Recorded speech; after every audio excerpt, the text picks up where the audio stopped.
Prinsip dari berjamaah sebenarnya adalah membangun jaringan. Sofang ka'annahum bunyanun marsus, membuat bangunan jaringan yang kokoh, bagaimana bangunan yang mampu melindungi kita dari segala sesuatu. Ada sholat kita berjamaah, ada haji kita juga berjamaah, berkorban pun berjamaah, ya, berpuasa pun juga ternyata tidak sendiri, juga ternyata berjamaah. Nah, kita akan coba implementasikan prinsip berjamaah atau berjaringan itu dalam konteks bisnis.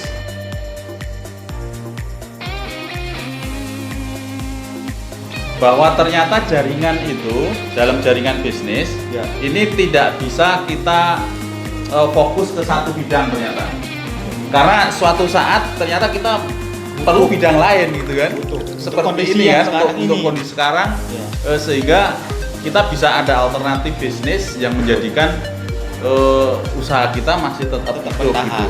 Dapur kita masih ngebul gitu ya. Ini saya pikir juga membuka wawasan kita ya. Selama ini kalau jaringan itu kan selalu berkaitan dengan bidang kita gitu kan. Pakaian ya selalu dengan garment, dengan pakaian gitu kan. Ternyata beliau punya jaringan juga di bidang asosiasi lain gitu kan. Ini menarik sekali. Nanti coba kita akan dari paling ujung Ustadz Sahrullah Umar, pengamat bisnis Kota Pekanbaru. Kampus itu kalau saya nggak suka kura-kura ya, kuliah rumah gitu ya. Kura-kura itu nggak mendidik sebenarnya. Jadi bagaimana dia aktif di kampus? Karena sebenarnya kalau memang konsisten di bidang udah anggota dewan gitu kan. Karena saya banyak kawan-kawan di DPR dan sebagainya, cuma kebetulan nggak cocok dengan partainya, saya nggak mau ikut gitu kan. Artinya kalau yang seleting sama saya aktivis di kampus sudah jadi pada anggota dewan semua, bahkan di bawah mentor saya. Artinya gini, kita di kampus ini yang sekarang juga saya sedang format ke kawan-kawan yang lain, sesuai dengan yang baru ya. Kita terminologi baru ini, kita kuliah insya Allah cuma 4 semester. Ini yang kita kampus Merdeka yang kita canangkan itu. Kemudian yang kedua, kita juga mensimplifikasi SKS. SKS kita simplifikasi. Kemudian jangan yang ketiga, saya pengennya kawan-kawan dosen, terutama ada beberapa orang di bawah divisi saya itu, saya minta untuk mengidentifikasi mahasiswa. Jadi mahasiswa itu dari semester 1 kita lihat apa kecenderungannya. Karena yang sering dibilang memang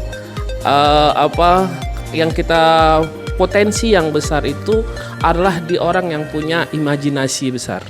Dan orang punya imajinasi besar ini biasanya dia tidak betah dalam suatu sistem yang masak. Jadi saya pikir karena saya juga sudah berumur juga, jadi yang saya lakukan sekarang adalah mengcoaching adik-adik. Dan alhamdulillah beberapa lembaga yang saya coaching dari dulu, ada beberapa production, ada sampai di program TVRI dan lain sebagainya, alhamdulillah masih berjalan. Saya tidak bangga mungkin dari sisi finansial, karena target saya adalah bagaimana setelah generasi setelah ini saya ini punya orang-orang yang hebat, yang mereka ini mampu untuk survive pada masa yang akan datang dan tentunya buat Islam dan umat.